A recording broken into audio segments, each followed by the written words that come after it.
Praise the Lord. இன்னைக்கு 1 கொரிந்தியர் 14ஆம் அதிகாரம், அதை குறித்து ஒரு தியானம் பண்ணுவோம். இன்றைக்கி எல்லாருக்கும் இந்த அதிகாரத்தை குறித்து நல்லா தெரிஞ்சிருக்கும். ஏன்னா அந்நிய பாஷை குறித்து நம்ம பேச போகிறோம். அந்நிய பாஷை நம்ம பேசலாமா, எங்கே பேசலாம், எப்படி பேசலாம், சபையில் பேசலாமா, இல்லை தனித்திருந்து பேசலாமா என்ற ஒரு விளக்கத்தை நான் உங்களுக்கு தெளிவாக உங்களுக்கு சொல்கிறேன். அன்பை நாடுகள், ஞானவர்களை விரும்புங்கள், விசேஷ தீர்க்கதரிசன வார்த்தையை விரும்புங்கள்.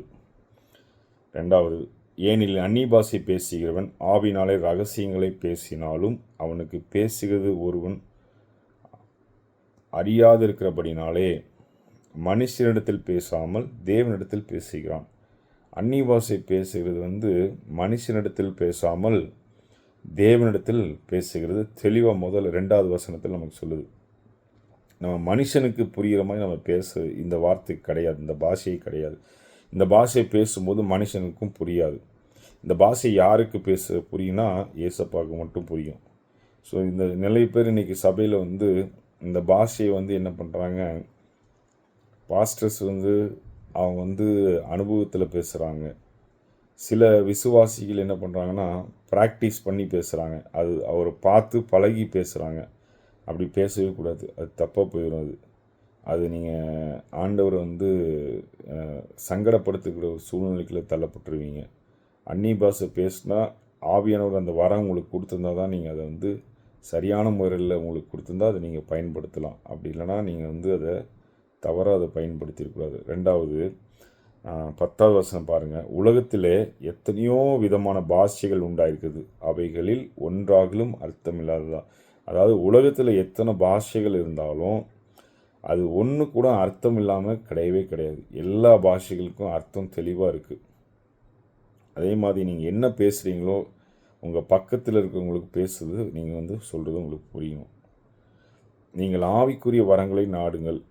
அப்படி இருக்க சபைக்கு பக்தி உண்டாகத்தக்க அவைகளை தேற்றும்படி நாடுங்கள். ஆவிக்குரிய வரங்கள்னால் உங்களுக்கு ஆவிக்குரிய கனிகள் தான் ஆண்டவர் சொல்கிறார். ஆவிக்குரிய கனிகளை அதை தேட சொல்கிறாரு. அதே மாதிரி 13வது வசனம் பாருங்கள். அந்தபடியே அந்நிய பாஷை பேசுகிறவன் பேசுகிறவன் அதன் அர்த்தத்தை சொல்லத்தக்க விண்ணப்பம் பண்ண கடவன். அந்நிய பாஷை பேசுகிறவன் அது அர்த்தத்தை விண்ணப்பம் பண்ண கடவன்னா நீங்கள் பேசும்போதே அது அர்த்தத்தை சொல்லறதுக்கு ரெடியாக இருக்கணும். அப்படின்னா தான் அதுக்கு யூஸ். சபையில் பேசும்போது இதெல்லாம் சொல்லிட்டு இருக்கேன். நீங்கள் தனித்து இருக்கும்போது பேசுகிறது வேறு, சபையில் பேசுவது வேறு. ஏன்னா ஏன் சொல்கிறேன்னா 19வது வசனம் பாருங்கள். அப்படி இருந்தும் நான் சபையில் அந்நிய பாஷை 16,000 வார்த்தை பேசுகிறதுனாலும் மற்றவர்களுக்கு உணர்த்தும்படி என் கருத்தோடு 5 வார்த்தை பேசுகிறதே எனக்கு அதிக விருப்பமாக இருக்கும். இப்போ நம்ம வர்ஷிப் டைமில் அந்நிய பாஷை பேசுகிறோம். அப்போ கருத்தோடு 5 வார்த்தை பேசுகிறதுக்கா முக்கியமாக இருக்குமா, இல்லை நீங்கள் அந்நிய பாஷையில் பேசுகிறது முக்கியமாக இருக்குமா? அந்நிய பாஷை பேசுகிறது இப்போது பக்கத்தில் இருக்கிறவங்க யாருக்கும் நீங்கள் என்ன பேசுகிறீங்கன்னு புரியாது.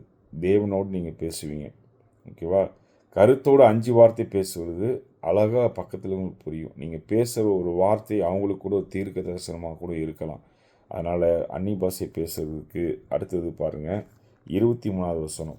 ஆகையால் சபையில் எல்லாரும் ஏகமாய் கூடி எல்லோரும் அந்நிய பாஷை பேசுகிற போது கல்லாதவர்கள் அவிவிசுவாசிகள் உள்ளே பிரவேசித்தார், அவர்களை பைத்தியம் பிடித்தவர்களாக என்று சொல்வார்களே அப்படின்னு போட்டிருக்கு.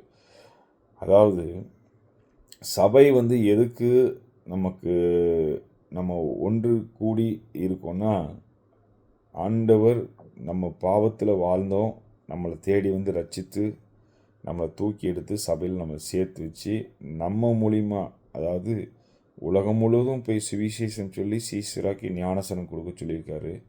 நம்ம சபைக்குள்ள இருக்கும்போது நம்மளை தேடி ஒரு ஆத்துமா வரும்போது அந்த ஆத்துமாவை எத்தனையோ ஆத்துமாக்கள் நமக்கு சபைக்கு வராங்க. ஆனால் இன்றைக்கி நிறைய ஆத்துமாக்கள் வாரம் புதுசாக சபைக்கு வராங்க. பட் அவங்க ஸ்டேபிளாக நிற்கிறாங்கன்னு தெரியல. அந்த சபை ஆத்துமாக்களுக்கு நிற்காத காரணம் என்ன வேணால் இருக்கலாம். பட்டு அவங்க உள்ளே வரும்போது அவங்க ஒரு வேதனையோடு ஒரு வருத்தத்தோடு தான் உள்ளே வருவாங்க. இங்கே போனால் நமக்கு ஒரு சொல்யூஷன் கிடைக்கும் அப்படின்னு சொல்லி வருவாங்க.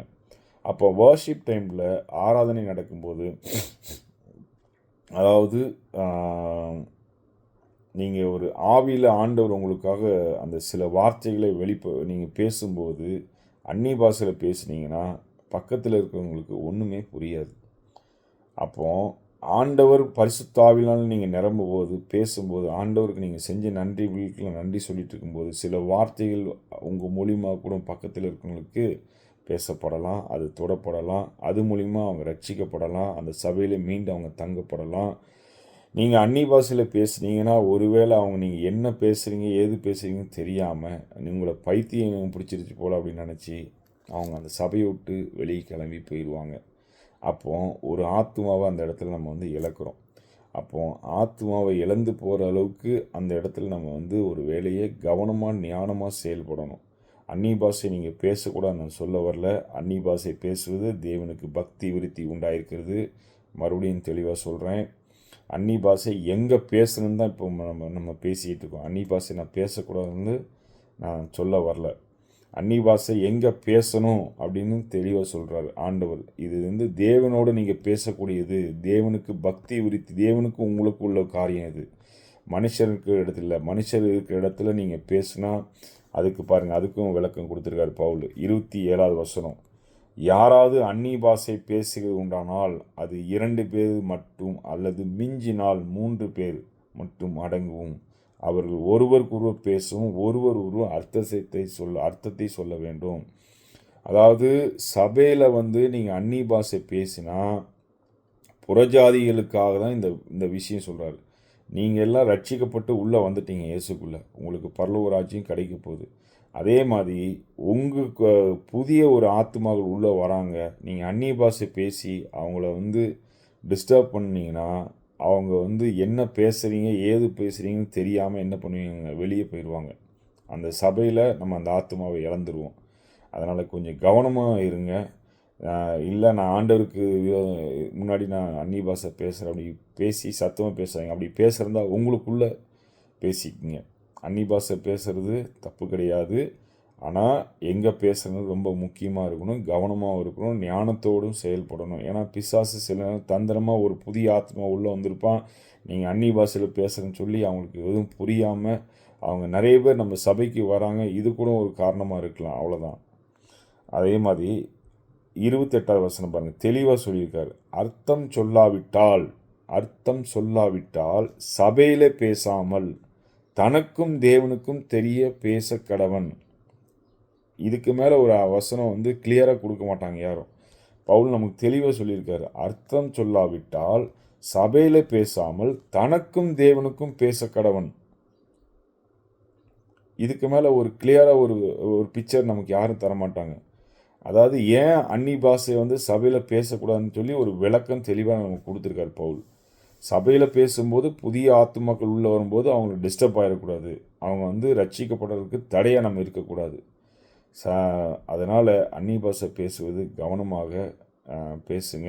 சபையில் வந்து புதிய ஆத்துமாக்கள் வரும்போது நீங்கள் பேசும்போது உங்களுக்குள்ளே பேசிக்கொள்ளுங்க. அப்படி மீறி நீங்கள் பேசுனீங்கன்னா அதுக்கு அர்த்தம் நீங்கள் கண்டிப்பாக சொல்லணும். அர்த்தம் சொல்லாவிட்டால் நீங்கள் சபையில் பேசாமல் தேவனுக்கும் உங்களுக்கும் பேசும்படி தாழ்மையுடன் கேட்டுக்கொள்வேன். கர்த்தர் சீக்கிரம் வரப்போகிறார், இயேசு சீக்கிரம் வரப்போகிறார், உங்களுக்காக ஆயத்தம் பண்ணுங்கள். இந்த அந்நிய பாஷை பேசலாமா வேண்டாமான்னு இது முக்கியமான சப்ஜெக்டு தான். ஆனாலும் இதை காட்டிலும் பெரியதானது அன்பு இருக்குது, உங்களுடைய தனிப்பட்ட வாழ்க்கை ஜெபம் இருக்குது. இதெல்லாம் நீங்கள் அதிகமாக நேரத்தை செலவிடணும். ஆண்டவருக்காக உங்களை தேடி வந்து ரட்சித்திருக்காரு. உங்களை அவங்க மேலே ஆண்டவர் மேலே அதிகமாக அன்பு கூறுங்க. புதிய ஆத்துமாக்களுக்காக பாரமாக ஜெபம் பண்ணுங்க. ஜெபம் பண்ண மட்டும் இல்லை, அவங்களுக்காக சுவிசேஷம் சொல்லுங்கள், கிரியை செய்யுங்க. நம்ம சபையிலையும் சரி உலகத்தார் உள்ள சபையிலும் சரி எல்லாரும் ஆண்டவர் என்ன தெரியுமா சொல்கிறார், உலகம் முழுவதும் போய் சுவிசேஷம் சொல்லி சீசராக்கி அவங்க ஞானஸ்தானம் கொடுக்க சொல்கிறாரு. ஆனால் நம்ம ஜெபம் மட்டுமே பண்ணி கொண்டு இருக்கிறோம். அதாவது சாப்பாடும் சாம்பாரும் சேர்ந்து சாப்பிட்டா தான் நல்லாயிருக்கும். நம்ம வந்து என்ன பண்ணுறோன்னா வெறும் சாப்பாடை மட்டும் சாப்பிட்டுட்ருக்கோம். கிரி இல்லாத காரியம் எதை செஞ்சாலும் அதுக்கு செத்ததாக தான் இருக்குன்னு சொல்லி நம்ம வசனம் சொல்லுது. அதனால் எல்லாரும் ஏதோ ஒரு விதத்தில் சபையில் வரவங்க அத்தனை பேத்துக்கும் ஒரு கடமை இருக்குது. அதாவது என்னென்னா, ஊழியம் செய்ய ஒரு கடமை. ப்ரேயர் மட்டுமே இல்லை, ப்ரேயர் ப்ளஸ் கிரியை ரெண்டும் சேர்ந்தா தான் அது வேலை செய்யும். Prayer is very important. அது ப்ரேயர் ரொம்ப முக்கியம் நம்ம வாழ்க்கையில். ப்ரேயர் இல்லாமல் எதுவுமே கிடையாது. ப்ரேயர் தான் ரொம்ப முக்கியம். அது கூட அந்த கிரியையும் சேர்த்து பண்ணும்போது, ஏன் ஆண்டவர் இயேசு கிறிஸ்து இந்த உலகத்தில் ஊழியம் செய்யும்போது, இயேசு ஏன் உலகம் முழுதும் அந்த இஸ்ரேல் தேசம் முழுதும் சுற்றி திரிஞ்சார்? அவர் நினச்சிருந்தா ஜெபம் மட்டும் பண்ணி எல்லாத்தையும் முடிச்சுட்டு போயிருக்கலாம். அப்படி இல்லை. அவர் முழுவதும் ராத்திரி முழுவதும் ஜெபம் பண்ணுறாரு, அதிகாலையில் ஜெபம் பண்ணுறாரு, மதியானத்தில் ஜெபம் பண்ணுறாரு, சாயங்காலத்தில் ஜெபம் பண்ணுறாரு. அவர் ஜெபம் பண்ணாத நேரமே கிடையாது. ஆனாலும் மற்ற நேரத்தில் என்ன பண்ணுறாரு? ஜனங்களை போய் தேடி போய் சந்தித்து சுவிசேஷம் சொல்கிறாரு. பசியாக இருக்கிறவங்களுக்கு சாப்பாடு கொடுக்குறாரு, தாகமாக தண்ணீர் கொடுக்குறாரு, வஸ்திரம் கொடுத்தாரு, அந்நினை சேர்த்து கொண்டார், காவலர்களை விடுதலை ஆக்கினார், வியாதியார்களை அநேக பேர்த்தை சுஸ்தமாக்குனார், மரித்தோரை எழுப்பினார். இன்றைக்கி கிறிஸ்டியானிட்டி செய்ய வேண்டிய வேலையை வெளி மக்கள் நிறைய பேர் நல்ல மக்கள் செஞ்சு கொண்டு இருக்கிறாங்க. அவங்களை ஆசீர்வதிக்கணும், அவங்கள ரட்சிக்கப்படணும். நம்ம செய்ய வேண்டிய மிஷினரி, நம்ம முன்னோர்கள் மிஷினரி நம்ம காலத்தில் நிறைய மிஷினரிகள் நிறைய ஸ்கூலு, காலேஜு, ஹாஸ்பிட்டல், சாப்பல்ஸ், ஹாஃபனேஜ், இதெல்லாம் நிறையா இன்றைக்கி கிறிஸ்டியானிட்டியில் நிறைய ஏகப்பட்டு செஞ்சு வச்சுருக்காங்க பழசில். ஆனால் இப்போ நம்ம இருக்கிற காலத்தில் இருக்க சபைகள் ஆண்டவருடைய சித்தத்தை செய்யதில்லை. அதனால தான் சபை வளர்ச்சியடையாமல் இருக்கிற காரணம் அதுதான். சபை இன்றைக்கி தேவ சித்தத்தை செய்யலை. அதனால தான் ஆத்துமாக்கள் உள்ளே இல்லை, ஒருமனும் இல்லை யாருக்கிட்டேயும்.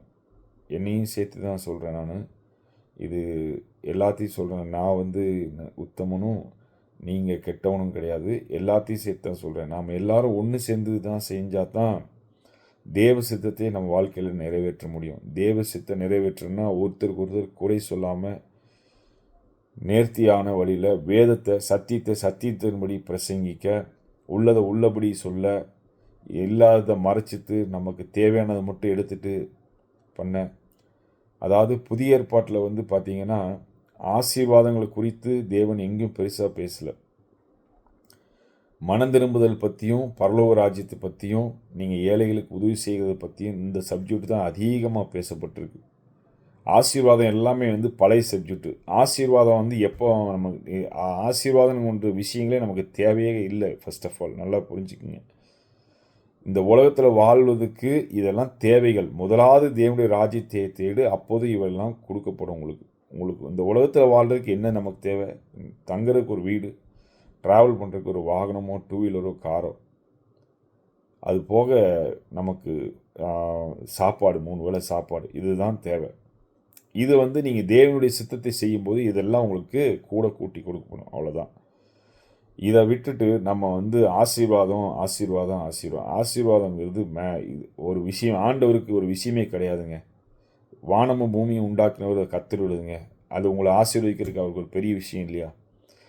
இடுக்கமான வாசல் வழியாக உட்பிரவேசியுங்கள் என்று தேவன் தெளிவாக சொல்கிறார். உங்களை ஆண்டவர் எந்த வழியில் உங்களை உட்பிரவேசிக்க சொல்கிறாரு?